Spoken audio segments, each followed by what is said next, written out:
Здравей, Емо! Тук съм прикачила едно файлче.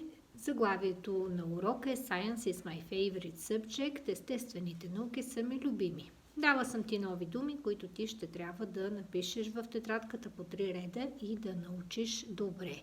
Думите са следните. Science – човек и природа или естествени науки. Alive – жив. Amazing – удивителен, поразителен, забележителен. Are you kidding? Шегуваш ли се? Bone – кост, кокъл. Dinosaur – динозавър. Do experiments – прави експерименти. Enormous – огромен. Exist – съществува. Free – безплатен. Life-sized – в реален размер. Measure – измерва. On display – на изложение, показан в музей. Plant – растение.